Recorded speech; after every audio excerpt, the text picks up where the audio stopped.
Introducing the Paddy Power World Darts Championship. Stephen, many congratulations. A brilliant win, a brilliant start to 2025. Just sum up your emotions for us after that. If you'd have seen me 10-15 minutes ago, I wouldn't have been able to speak. I was just overwhelmed with tears. To come into this tournament last year at world number 25 and now I'm world number 5, it's a pinch me moment, to be honest. But it shows that the hard work behind the scenes is paying off, and yeah, I've got a whole day now to recover, recuperate and make sure that the best version of me turns up tomorrow, because I'm going to need it. Peter never gave up there, even when you were 4-2 up. Did you always feel in control and comfortable up there? Yeah, 4-0 up, I felt really comfortable, really in control. Kept thinking to myself, just one more set. And then he started fighting back, and listen, I know how good Peter Wright is. He's my son's favourite player for a reason. And that was also in the back of my mind, so and I knew I needed to put him to the sword, but yeah, he was so hard to shake off, and the emotion of the whole event, to be honest, got on top of me. But thankfully I was able to find a way to get over the line. And your combination finishing was outstanding tonight. How important is that going to be if you're going to go all the way here? Yeah, no, massive. And obviously in the Masters, when I won the Masters, the combination finish was pivotal to me going to win that title. So yeah, I know I need that combination finishing. I know it's there in the locker, but like I said, tonight I was just a bit nervous. I'm just so happy to get over the line, and obviously whether I play Littler or Aspinall, it's going to be a dangerous game, it's going to be a tough game, but I'm here to fight for the title, and yeah, I can't wait for tomorrow night now. You mentioned there Luke or Nathan in the semi-finals. Any preference in terms of an opponent? Yeah, none of them, to be honest. Can we find someone else? No, like I said, target stable mates, really good friends of mine, both of them. But when you get on that hockey tomorrow, you want to knock 10 bells out of each other. I want to win this title more than anyone in the world, and like I said, I'm going to work hard. I'm going to go to bed early tonight and make sure that I wake up tomorrow and I'm ready for this fight. And you made the semi-finals back here in 2021, but do you feel this is a very different version of Stephen Bunting? Well, it's a very different version of Ali Pally, isn't it? There was no fans when I was last in the semi-final, so yeah, like I said, it's a massive achievement for me being back in the semi-finals, and it's one I want to relish. I'm really looking forward to the game tomorrow, whether it be Luke or whether it be Nathan. It's going to be difficult, but I need to make sure that I'm the best version of myself, like I said, and it's going to be a cracking game no matter who I play. But I'm really looking forward to that game, and like I said, rest is key now. Thank you. Stephen, congratulations. What a feeling that must be. I know on the stage you were a little bit overwhelmed. How are you feeling now, sort of 10 or 15 minutes later? Yeah, obviously 4-0 up. I had the game in the palm of my hands, didn't I? And yeah, for whatever reason, I tightened up a bit. Obviously, Peter started getting back into it, and then the fans turned. And I was maybe expecting that in the back of my mind, but it's not a nice place to be when they're all shouting Peter Wright. And I can understand how the other players have felt when it's been Bunting mental all week. So hopefully the Bunting mental army turns up on tomorrow night. And yeah, I'm really looking forward to the game. Like I said, nice relax tonight and make sure I'm ready for tomorrow. You're long enough in the tooth to know that the crowd, it's nothing against you, is it? They want to just see a bit of a match on their hands. In terms of the little push that he gave you and the fact he did start biting back a little bit there, Peter, how does that transcend into your game? Because you don't want to, obviously it'd be nice for you just to win 5-0 and breeze through and have no stress, but actually you'll probably be grateful for having had a little bit of a bite back, won't you? Yeah, no, and obviously you learn something about yourself as well, because when he was coming back, the emotion and the feeling inside, it wasn't a good feeling, to be fair. I need to make sure that I bottle that up, I bite my lip and make sure that I'm ready for the fight. Like I said, I was fully expecting him to fight back, but yeah, I sort of went off the boil and let him in, and I can't afford to do that against Luke or Nathan tomorrow. I need to make sure that, like I said, I'm the best version of me, and yeah, keep my foot on the head, so to say. Do you think that having had that big stage experience, obviously having won a World Championship before and the Masters earlier on this year and all that kind of stuff, do you think that actually helps you in the later stages of big tournaments noticeably now, as opposed to 2021 or even years before that? Yeah, no, I think so. I think it's a combination of stuff. I think obviously the hypnotherapy behind the scenes, the family I've got behind me, the management, the supporters, everything is key. To be fair, everything's got to be in place for me to make sure that I play my best. And when them things are in place, and when I'm in a happy place and I'm on the rocky and I've got a smile on my face, everyone knows I'm dangerous. And yeah, the hard work's been done. Obviously practicing with Luke Humphries coming into this tournament, and I've left no stone unturned. But I've still got 2 massive games to play, hopefully. And I'll be fully focused on the next one. People are still talking about Premier League, and that is at the back of my mind again. Listen, I couldn't care less until this tournament's over, and then if you tell me I'm in, I'll be jumping cartwheels and hoops. But up until then, it's fully focused on winning this title, and I know what I need to do. But the stars are aligning, and hopefully, yeah, like I said, I've just got to make sure that I turn up tomorrow and I'm the best version of me. For our listeners, I should just say that you're glancing over at the screen here between Luke Littler and Nathan Aspinall. I know you've said no preference, you'd rather have neither of them, but you know, you've seen enough of both of them, haven't you, to know what you're up against? Yeah, like I said before, they're both really good friends as well, both part of the target stable, and each one poses difficulties, but it is what it is, isn't it? I'm going to play one of them. I need to make sure that I'm the best version of me, and they can't live with that, hopefully. So, yeah, listen, whoever wins, congratulations, and they'll be thinking exactly the same. They'll have their eyes on the prize, and it's the same as everyone. There's only 4 players left after tonight, and everyone can win it. Stephen, thanks so much. Thank you.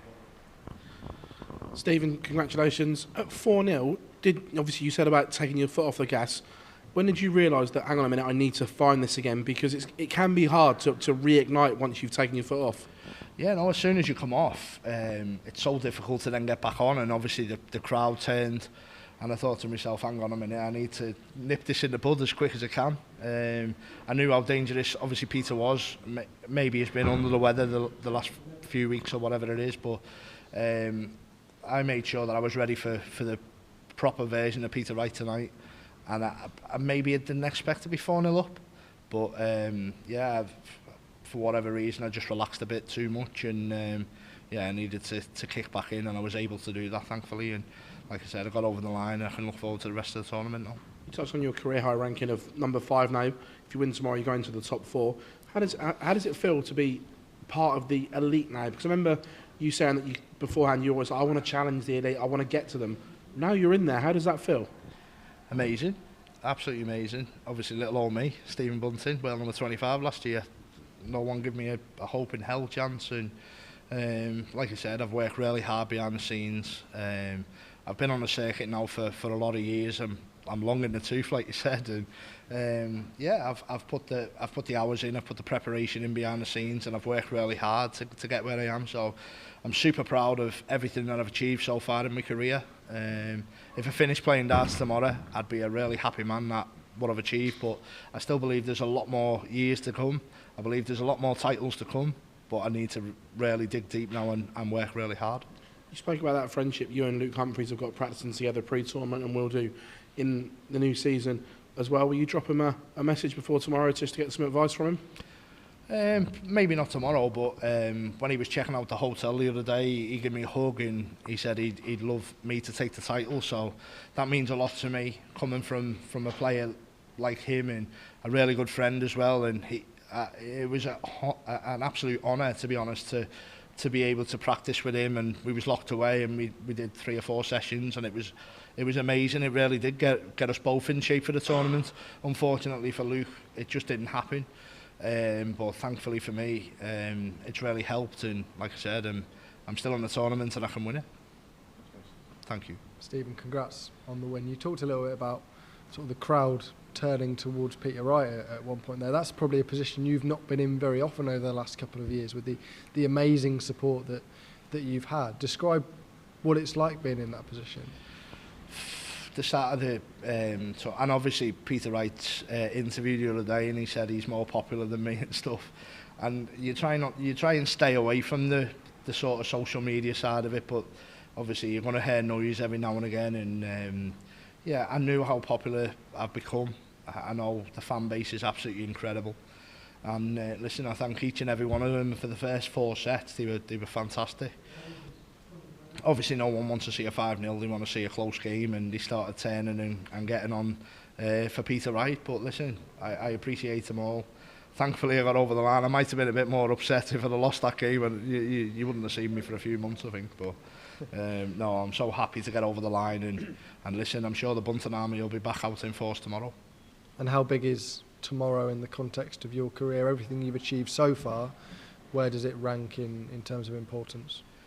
It's massive. Listen, it's all about the present, innit? And what I'm doing, and yeah, it's the biggest game of my career, to be honest. I'm going to say that because yeah, this can really elevate you to a different level. Darts is in the public eye now all the time. Obviously Luke Little has took us to another level, and listen, I'm in the semi-final of the biggest tournament in the world, and I don't want to get too emotional because I definitely won't sleep tonight, but I need to make sure I wind my neck in, make sure I'm 100% focused on tomorrow's game now, and that's all I'm looking forward to. Thank you. Stephen, well done on the win on that stage. When you came into the tournament last year, there was a lot of hype and you were hugely popular then, and then you lost Michael van Gerwen in the last 16 straight sets with the poor performance. But what's the difference between sort of then and you this year? Because the pressure, you just seem to be getting better and better every game, if anything. Yeah, listen, people don't realise, but your season's talked about with what happens in the Worlds, and obviously we work hard all year, but everyone talks about what happens after the Worlds. So all that preparation, I had 2 fantastic first 2 games last year. Everyone was then talking about, oh, he's playing brilliant, he's then got Michael, and then for whatever reason I got on stage and it just didn't happen. I was so disappointed, but if you let events like that get you down, then the season I've had wouldn't have been nowhere near as successful. So even now I'll take a million positives out of what's happened so far, and then going forward next year I've got a lot to build on, but I've had a fantastic year last year, and hopefully I can have another fantastic year this year. And I'm nearly 40, so yeah, I'm getting a bit tired, to be honest. My manager's going on holiday in a few weeks, and yeah, I wish I could have a holiday. Every match that you've played this tournament so far, you've entered as the favourite to come through that. If you face Luke, you will, I would say, not be the favourite in that match. Does that change the mindset? It doesn't change the mindset, but I would say it takes a lot of pressure off.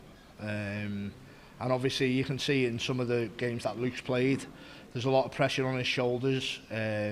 He's a massive favourite to win the whole title, so he's expected to win. Whereas last year he was coming in and he maybe weren't expected to win but have a really good run, so that adds a lot of pressure on his shoulders. But listen, Luke's been absolutely fantastic these last few years. He's took to, I thought he would have struggled with some of the big venues that we play in, and he's took to it like a duck to water, won the Premier League. Absolutely fantastic player, and like I said, if I'm going to play Luke, I need to be at the best game that I can possibly bring, and push him all the way, and hopefully go on to win this title. Well done tonight, Stephen. Thank you. Thank you. Congrats, Stephen. Thank you. You mentioned practicing with Luke Humphries regularly, but I think you mentioned earlier in the week you were planning on getting some practicing with Littler as well. Did that come to fruition? No, he didn't ring me. No, I think Luke is obviously set in his own ways. His dad did speak to me about practice and stuff, but yeah, for one thing or another, it just didn't happen. I'm sure we'll practice in the coming future, but yeah, it just didn't happen leading up to this. But like I said, I've got a lot of respect for his family, for everything he's done for our sport.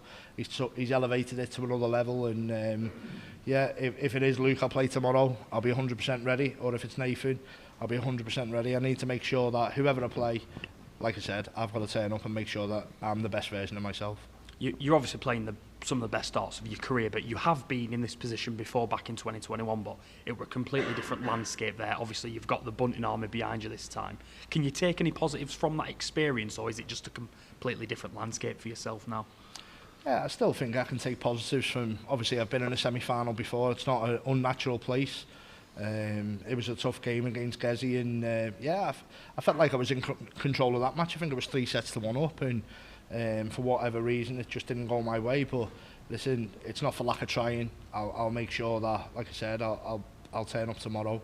I'll be the best version of myself. And listen, if I play my best game, then whoever I play has got difficulties. Congrats again. Thank you.